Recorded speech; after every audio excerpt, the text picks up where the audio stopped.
Prime Minister Anwar Ibrahim's zealous advocacy for an end to the atrocities and injustices in Palestine has resonated deeply with his supporters.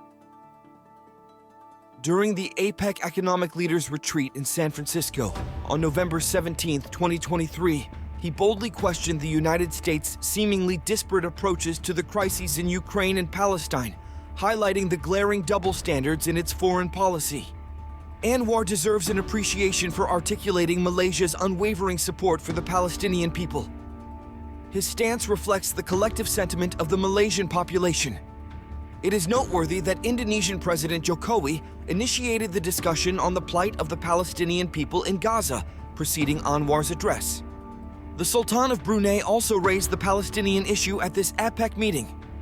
While Anwar's efforts to champion the Palestinian issue are commendable, his approach lacks the boldness exhibited by his predecessors. During the UN and APEC meetings this year, Anwar has refrained from openly condemning Israel, unlike his predecessors, Tun Dr. Mahathir Mohamad, Tun Abdullah Badawi, Datuk Seri Najib Razak, Tan Sri Muhyiddin Yassin, and Datuk Seri Ismail Sabri Yaakob. Anwar's impassioned speech aptly captured the plight and suffering of the oppressed Palestinian people. However, he conspicuously omitted Israel's name, failing to denounce them as the perpetrators of the unjust and ongoing genocide of the Palestinian people in Gaza. Malaysia's once prominent voice on the global stage, particularly in advocating for Palestine in the Third World, has noticeably diminished in recent decades. To date, no major international media reports have cited Anwar's speech on the Palestinian issue at the recent APEC meeting.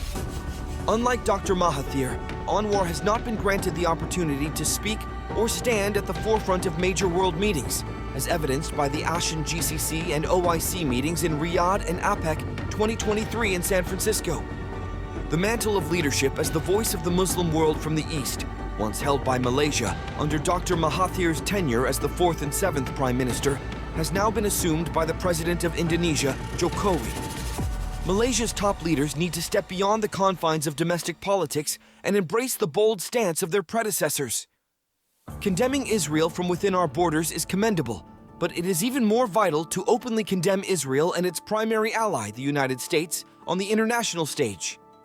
While unequivocal condemnation of those responsible for terrorism and atrocities is essential, it is paramount for leaders to actively engage in the process of finding solutions to the underlying issues that fuel such acts. Actions speak louder than words. Concrete measures are needed to prevent future atrocities and promote peace.